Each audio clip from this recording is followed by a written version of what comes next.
Hello there again. Welcome to the fourth episode of my Minecraft Christmas survival multiplayer world. Man, that's a lot to say in one sentence, but welcome. This is another episode, and we get a lot done today, so strap in, stay tuned. I put on some shaders for this one, just felt like being fancy, and I ran around to explore the world and see the progress that other people on the server had been making.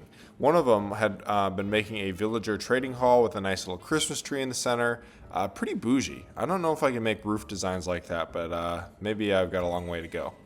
So then I enchant a pickaxe, and finally do I get Fortune 3, Unbreaking 3, Efficiency 4, and then I headed down with my fancy new pickaxe to go grab these villagers who had been trapped in my underground cellar, I guess, with the igloo spawn, and I made them a new shack on top of the hill where I could then start getting some great villager trades.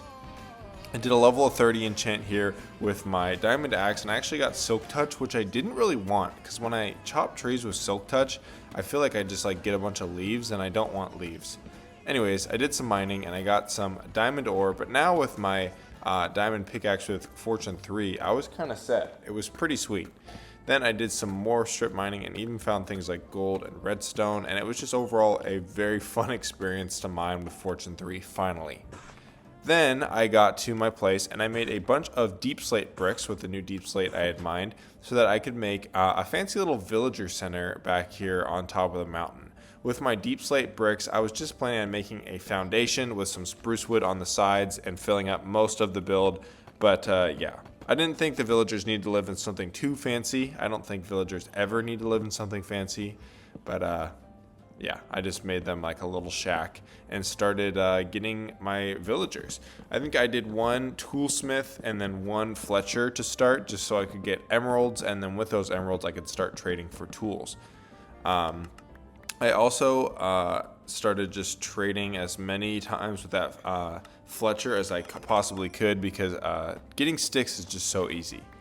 Then I made a staircase with the deep slate bricks outside and had quite a bit of gear that I had been saving up to start combining, and I even made my Efficiency 5, Fortune 3, Unbreaking 3 diamond pickaxe. After that, I went to work on the roof, and I used more deep slate here just because I thought, I mined a bunch of it, I might as well use it. And then when I came back to my base, I had a Christmas present. This one had a Totem of Undying, some rose bushes, and dark oak saplings, which is very nice. I didn't have dark oak yet.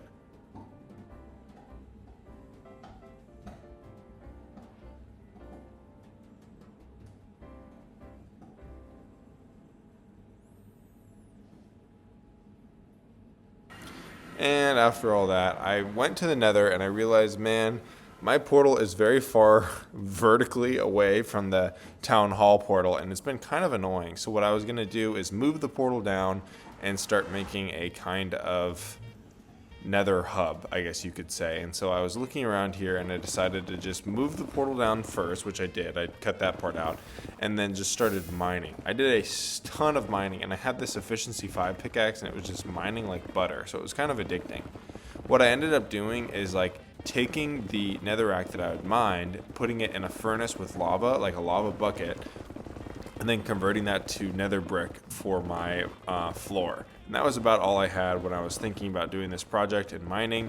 But yeah, here you're seeing just me mining out that 2 high chunk and then putting down some nether brick next to the furnaces that were working overtime. But luckily there is plenty of fuel, as in lava, in the nether. Even found some ancient debris when I was just mining out the roof, and I got a present of a ho-ho-ho, which is like a god hoe basically. So, that's pretty sweet. And here is the finished product of the floor of the Nether hub. Just 2 portals for now, but that definitely can be expanded in the future. Back at my base, I started trading up with the villagers and just getting a bunch of XP and emeralds from my farms. I finally had a villager base to trade with, and I love villager trading in this game. It's just so satisfying. And after I had a few villagers bred up, I started swapping out bookshelves or lecterns so I could get some book enchants, and I definitely was achieving some of that. I disenchanted my diamond pickaxe here as I was just trying to trade for as many different things as I could, and I even enchanted up some diamond armor here. Looks like I got a prop 4 trade, which is pretty sweet.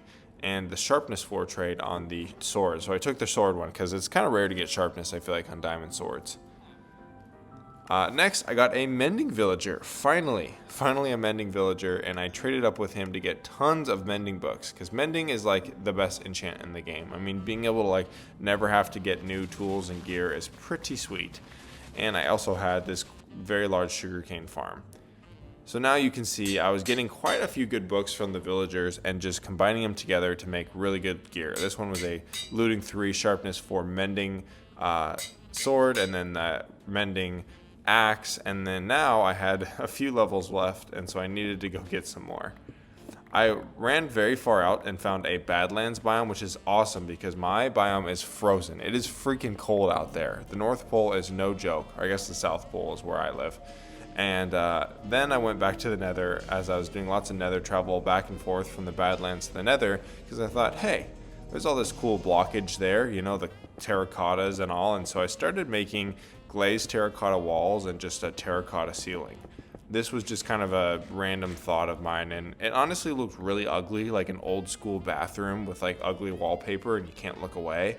And that's actually exactly what I did. And so for the last wall here, I just had all these different kinds of terracotta and just rambled and jambled them all together to make kind of an ugly looking wall.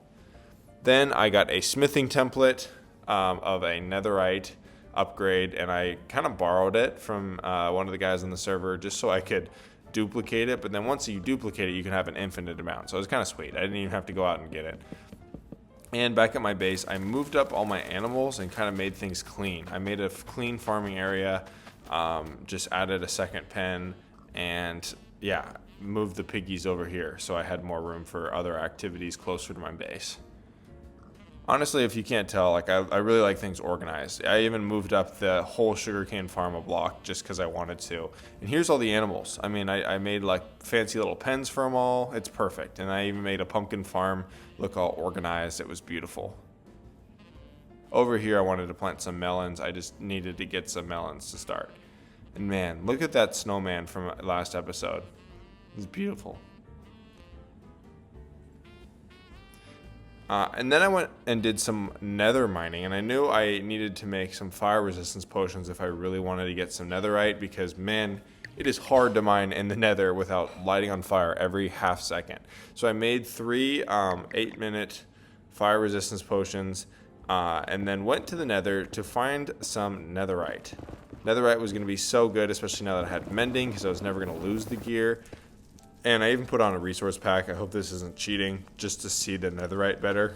Sometimes I feel like it's really hard to see ancient debris, and so you can get these like texture packs to like make them light blue, which is my favorite because it's just so hard to see otherwise.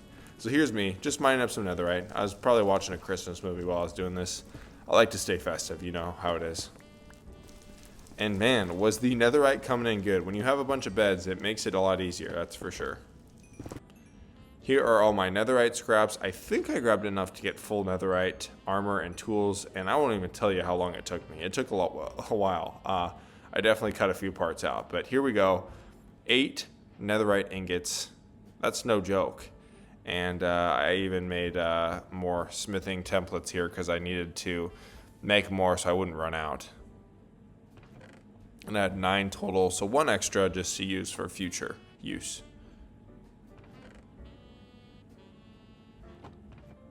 Then I used the netherite template on all of my tools and gear. I guess I cut that part out, but now I have a ton of netherite gear, and it is so nice. I put mending on a few of the pieces, and I would soon put netherite on a few of the other pieces. Bang, full mending netherite armor and full mending netherite tools. Beautiful. That's what I like in this survival Minecraft world. Then I had this mountain next to my base, and I was looking at it, and I guess I decided, you know what, I just need to tear the whole thing down. And so a quick jump and a cut later, and I had mined out the whole mountain. Man, did I get a lot of coal and cobblestone and dirt. It was kind of a whole process, but I mined the whole mountain, flattened it out next to my farm, just so I could plant down like actual crops and just have it be aesthetically pleasing. And so what I decided I was going to do 2 big crop beds for each of the farms. So like wheat seeds would get 2 full crop beds, beetroot, etc., blah, blah, blah. And you get the gist. A lot of time went into this project as well. I think this whole episode's about just cutting out all the busy work. But you can see I made big old crop fields for all my crops, and it's very type A, aesthetically pleasing. But at least it was done now. And look at that. I mean, just perfect. I even added some dirt on the side so I can make pathways, and I don't think I use pathways enough. I think it's a really nice thing that they added to Minecraft, and I forget that it even exists sometimes. But yeah, this is the final product, except for I need to plant my crops next, but pretty happy with how it turned out. I started with wheat seeds. It's funny, the chickens there really into the wheat seed idea, and then I added some potatoes and beetroot and carrots, and there we go. So now I had all the different crops planted except for maybe sweet berries, and I realized I was going to get so many seeds and stuff here from the farm that I'll make an auto composter. If you don't know how to do it, it's super easy. I make it in every world I do, and you just throw seeds into the top, and then they filter through the composter, and you just get a little extra bone meal, and more importantly, clear out your inventory. And now that I had all these crops and villagers and stuff, I was in business. I was making emeralds like it was nobody's